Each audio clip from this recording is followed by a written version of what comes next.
Somaliland dhulkii ugu istiraatiijisanaa Jamhuuriyaddii Soomaaliya wuxuu 30 sano haystaa calan u gaar ah, lacag gooni ah, ciidan awood leh, siyaasad madax bannaan, amni iyo isku filnaansho. Kelmadda ugu badan ee la daabacay xaggooda waa inay ka gooyaan Soomaaliya iyo rajada ictiraafka. 30 sano ayaa laga joogaa maalintii Burco laga maqlay ciwaan weyn oo ay adkeed in lagu dhiirado. kumanaan kun oo ruux ayaa ku damaashaadayay xalla ilaa iyo maanta bartamaha caasimadda Hargeysa iyo magaalooyinka waaweyn ee Somaliland. Farxadda, damaashaadka, isu marxabaynta, hadiyadsiinta iyo dhiirigelintu malaha waa ka xoog badan tahay sida koonfurta looga xuso 1 Luulyo.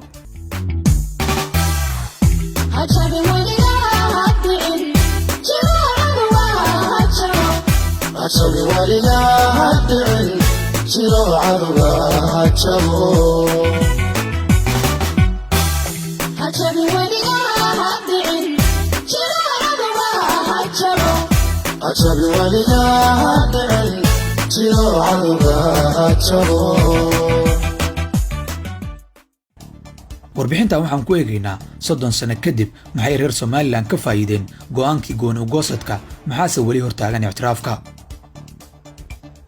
faa'iidada go'aankii Burco ee Somaliland wuxuu jeexay dariiq lagu gaaray 4 arrimood oo ay gaari waayeen dhammaan gobolladii kale ee Soomaaliya. mid waa amniga. Somaliland waa dhulka ugu nabadda badan Jamhuuriyaddii Soomaaliya maantadan la joogo, xilli inta kale ay la tacaalayaan dagaalo qabiil, ururo hubaysan iyo calooshoodu shaqaystayaal ajnabi ah. amnigu waa baahida ugu weyn ee maanta ka jirta koonfurta Soomaaliya. 2 siyaasadda. Somaliland waxay ka guurtay nidaamkii baarlamaaniga ah ee Soomaaliya waxayna u guurtay inay madaxweynaha shacabku doortaan. waa dhulka qura ee Soomaali maanta degto marka laga reebo Jabuuti oo ay dadku codkooda ku doortaan cidda maamulaysa. dimuqraadiyadda. kelmaddan waa qeexid badan tahay, laakiin siyaasad ahaan marka loo eego Somaliland ayaa ah meesha ugu dimuqraadisan Soomaaliya maanta. 3 xisbi siyaasadeed ayaa ku tartamaya kursiga madaxtinimada iyo kuraasta golayaasha sharci dejinta. waa halka qura ee sidaas hufan ay xisbiyo ugu tartamayaan oo ay dad Soomaaliya ka taliyaan. xitaa Jabuuti ayay kaga horreeyaan midaan, laakiin waxaa aad loo dhaliilaa dhinacyada kale ee dimuqraadiyadda sida xorriyadda hadalka, dhaqdhaqaaqa ganacsiga dadka aan u dhalan deegaanka iyo xuquuqda aadanaha. ictiraaf raadinta. Somaliland oo dhowr dal aqoonsi ka heshay markay xorowday 26 Juun 1960, hadda waxay dhib badan u maraysaa inay ictiraaf hesho tan iyo markii ay ku dhawaaqday inay ka laabatay midnimadii waqooyi iyo koonfur sanadkii 1991. sababta aanay u haysan saaxiibo waaweyn oo caalami ah waa doodo badan. mid waa koonfurta oo xasilila si loo gaaro go'aan midnimo ama mid kala tag ah. midna waa inaanay Somaliland haysan hogaamiyaal dijitaal ah oo si wacan u afgaran kara adduunka. Maxamed Ibraahim Cigaal ayaa ku suntan siyaasigii buddiga u ahaa Somaliland maanta 30 jirka ah, waxaase kaloo furfurnaan siyaasadeed lagu ammaanaa nidaamkii daa'ir riyaale kaahin. Somaliland waxaa weli gacanta ku haya saraakiishii jabhaddii SNM, kuwaasoo si weyn loogu dhaliilo inaanay faham badan ka haysan dunida casriga ah, waana sababta uu loodis u yahay mashruucii ictiraaf raadinta ee Somaliland. waxaa weli aad u yar fursadda ay hoggaanka sare ku gaari karaan kuwa sida casriga ah ula falgeli kara adduunka. midnimada. dowladda federaalka ee Soomaaliya waxay 12 sano la soo dhaafay waday dadaal ay ku doonayso in hab wada hadal lagu xalliyo arrinta Somaliland oo la isku soo celiyo labada gobol, laakiin waxba kama soo bixin. waxay dadku badi u arkaan inaanay wada hadallada noocaas ah waxba ka bedeli karin mowqifka siyaasiga ah iyo midka shacbiga ah ee bulshada Somaliland oo dad ahaan lagu qiyaaso in ka badan 3,500,000 oo qof qiimayntii la sameeyay 2014. Somaliland waxay haysataa 2 jiil oo ku barbaaray calan, lacag, ciidan, hoggaan iyo hanaan gooni ka Soomaaliya, tiyo sidoo kale ay weli nool yihiin dhibanayaashii 1988 iyo odayaashii SNM. in ummad sidaas lagu soo celiyo wada hadal 4 nin miis u fariisatay waa adag tahay.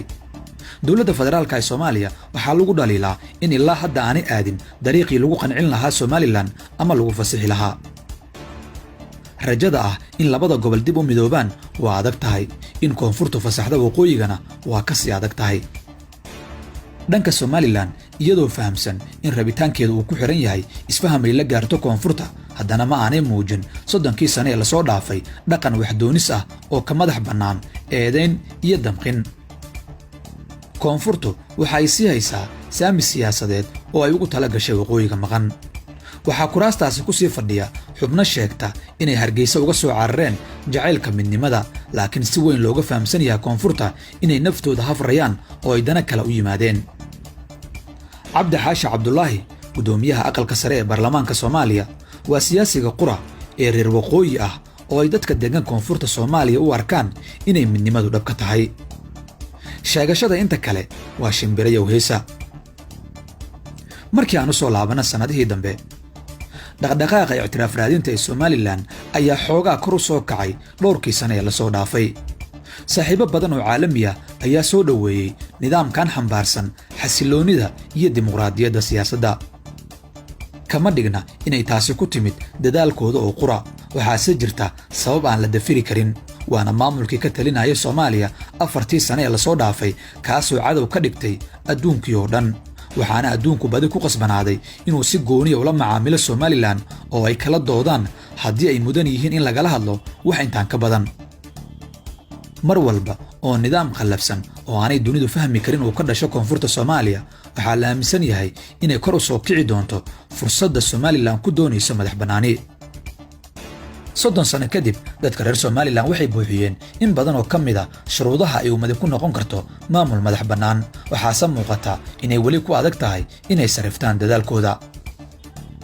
rajada ah inay koonfurtu aqbasho in la kala tago waa mid cariiri ah, laakiin hadba hoggaanka imaan doona fila Soomaaliya iyo fursadda Somaliland waa kuwo isku xiran. waxaa kaloo iyaduna macno u leh midnimo ama kala tag nuuca uu noqdo hoggaanka Somaliland ee sanadaha soo aadan. maxay kula tahay adiga?